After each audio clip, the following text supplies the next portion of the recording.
What's up, everybody? It's Alex winking. Michael figured I'd do the double upload today and just probably completely kill the chances of my channel actually growing. But I got to do it. It's E3, right? I mean, this is what you're supposed to do.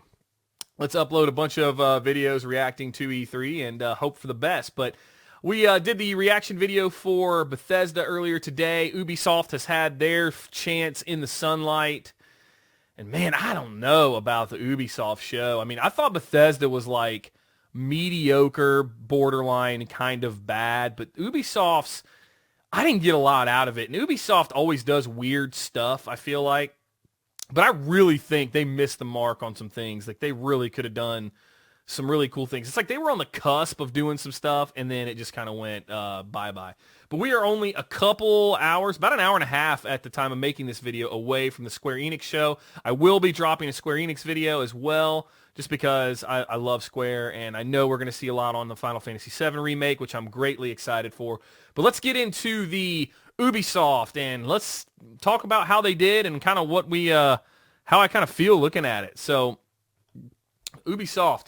This is via Kotaku as well. They were kind enough to put together kind of everything Ubisoft announced at E3 2019. Now, I missed about 10 minutes of the Ubisoft presentation just from, being in the office and it being just an absolute chaotic madhouse. But I was able to catch a vast majority of it. So anything that I may have missed, I apologize in that first 10 or so minutes. But hopefully they catch us up to speed on the Kotaku article. But let's just kind of go into it. We're going to follow kind of their the way that they put it in the article, as opposed to maybe the way the show went. But either way, we'll kind of touch on some of the highs and lows, and I'll talk about kind of what I feel like they could have done differently and some of the things I feel like they missed the mark on. But right out of the gate, we had Watch Dogs Legion. We saw a lot of gameplay footage on Watch Dogs Legion, a lot of cool new elements for this game. There's a lot of stuff they did here.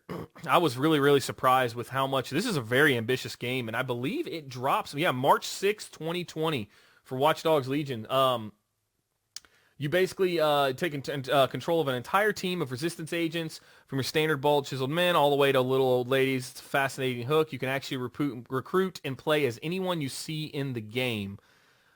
Interesting, ambitious. I confess I'm not the biggest Watch Dogs fan. I kind of got into it a little bit, but at the time I was playing a lot of other things, so I really haven't put a lot of time and effort into Watch Dogs. So this one for me didn't excite me as much as it probably did a lot of other people. So I understand that I'm in the minority on that train of thought. But let's keep going down here.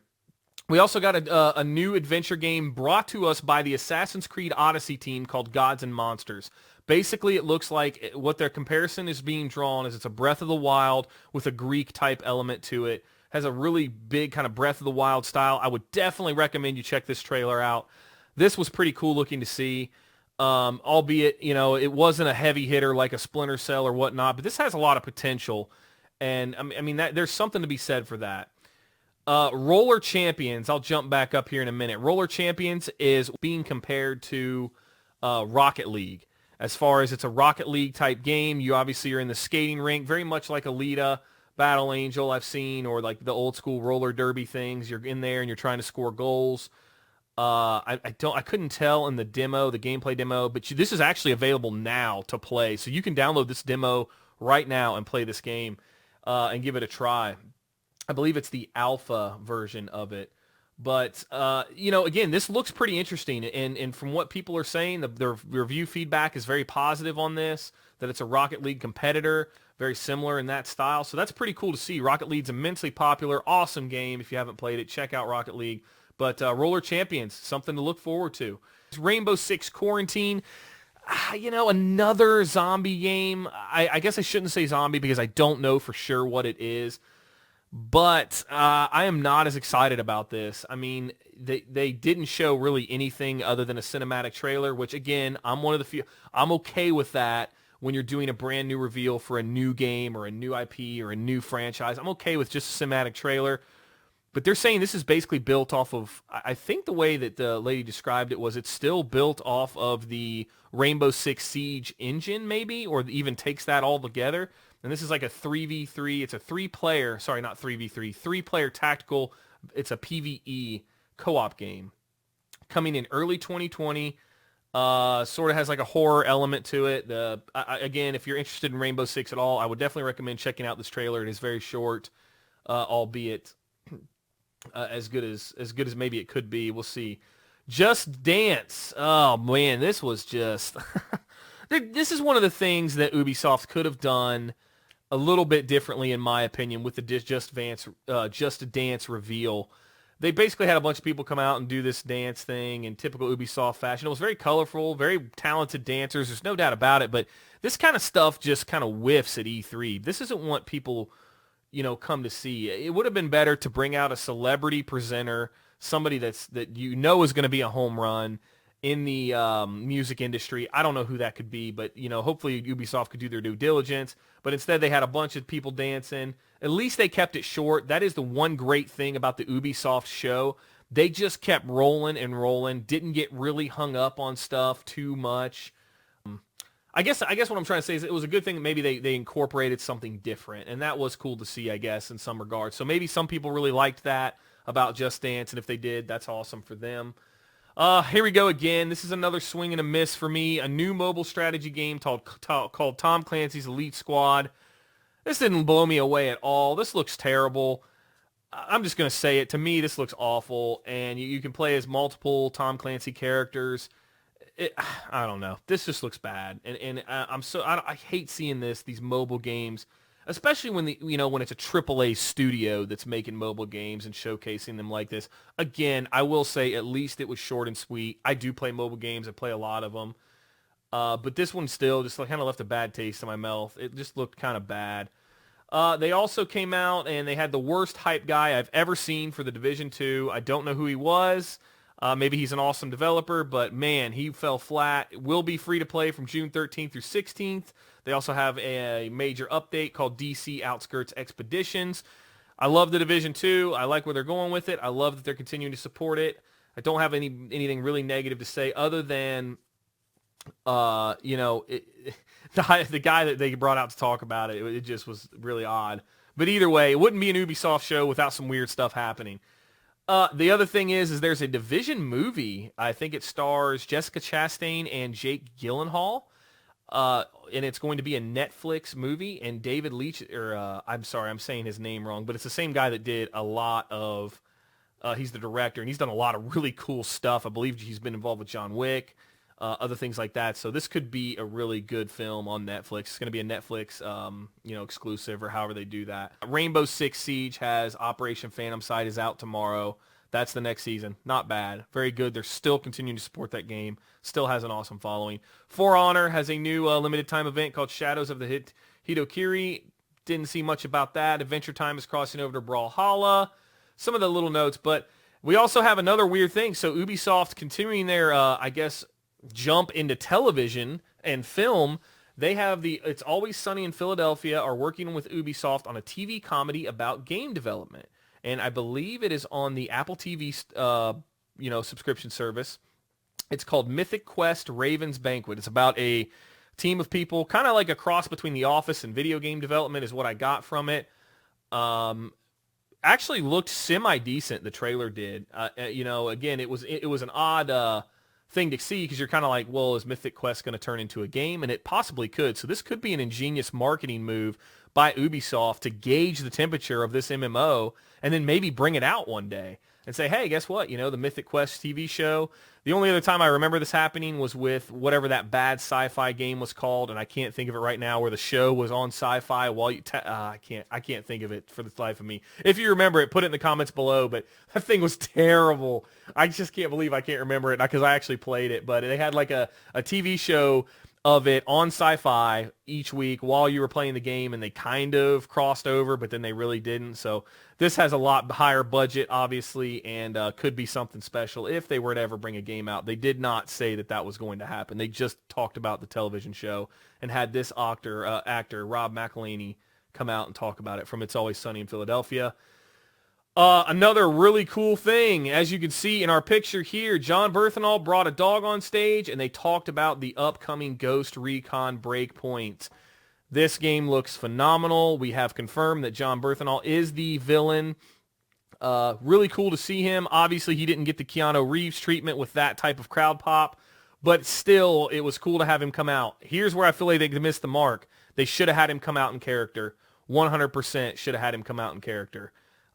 It would have been really cool for him to come out geared out of his mind and just yelling at you like he's the Punisher, saying, come get me. Because he did a little bit of it where he's like, you're going to be going up against my team in this game. Good luck. He could have really come out and they could have sold the hell out of that by having him in character. But either way, it was cool to see him.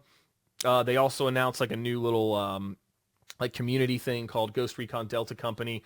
But let's get into some of the bad. And I'm going to scroll back up to this to the top of this article, or not really the top, but other than the mobile game, which I thought was not very good, some of the presentations were just lacking a little bit. They did have the crowd pumps in the audience for people to clap and get excited.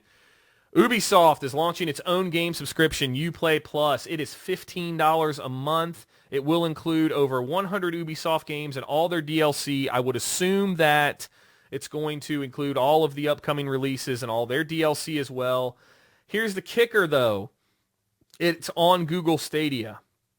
It comes on September 3rd, 2020. It'll be playable on Google Stadia. So this is odd. So I would assume it's going to be through the Uplay store as well. So you pay the $15 a month, just like you would with Origin, and you get it on the Uplay store. But in order to put it across all devices, you're going to have to be able to do that on Google Stadia. To me, this is a swing and a big miss. $15 a month is way too high. It should have been 10. I mean, you're not a platform developer. You're just a video game developer. So this should have been $10 a month. But this is starting to raise a lot of questions that, you know, these subscription services are going to start stacking up. Xbox Game Pass to me is the much better value because it does support a console and platform directly. Plus, they have the opportunity to go out and get other third parties to sign up with them. Ubisoft does not have that luxury. Ubisoft is going to be hard-pressed to go to EA and say, hey, can we put your stuff on our Uplay Plus? That's not going to happen. So, again, this was not, to me, this is a very slippery slope that we're going down. But that's it for the Ubisoft presentation. There wasn't a lot there. I didn't feel like. I feel like no Splinter Cell. I think that's just an absolute just deal breaker for me. How do we not have a Splinter Cell being talked about? At least, gosh, you could have thrown together a cinematic trailer and just really changed your presentation score from a C to an A minus probably just with that. Wasn't terrible. Pacing was good. Again, I feel like they missed an opportunity to really be remarkable. But that's okay. I mean, it was an okay presentation, but the Ubisoft $15 a month Uplay Plus is very, very disheartening to see another third-party company going into a subscription service to play their games. The concerns that this raises is the expectation now, once they get enough people on the subscription service, the content is going to suffer from it because they're not going to be as incentivized to make great games anymore. They're going to look at their numbers and say, look, we have 900,000 people subscribe to this. Why put a whole bunch of money and effort into great games? I think that subscription-based platforms work okay with television because that's all it's ever known. For gaming, this is going to be a very difficult, different thing to get people on. Plus, there's going to be so many of these. But I guess at the end of the day, if you spend $60 on one new game each month, you could get probably 3 or 4 of these for $60, subscribe to 3 or 4 things for $60 a month, and have a much more robust library of things to play. So I do see that argument, but I do think overall the quality of content is going to suffer each year we get further and further along if people actually support this, which I think they will. I think people are inevitably going to sign up for these, and they're going to do them, and they're going to play them. And if they don't, then you're going to see the third-party companies like Ubisoft and EA roll their product into, they're going to get behind a console like Xbox Game Pass or PlayStation Now. They're going to start consolidating these. So right now, there's going to be a lot of these talked about, a lot of different subscription services from a lot of different companies. But as competition sets in and success and failure takes hold, you're going to see them consolidate into, one or two. But either way, that's it for the Ubisoft conference. Sorry this ran so long. Really, really appreciate all the likes, support, everything like that. Really appreciate all you guys. We'll be making a Square Enix video probably tomorrow because the Square Enix show is kind of late tonight. We got about an hour before that kicks off. But let me know what you guys thought about the Ubisoft presentation, what you're excited for, what you were bummed about in the comments below. Please like and subscribe. Really appreciate all of you that have done so. And that's it. I will see you guys on the next one.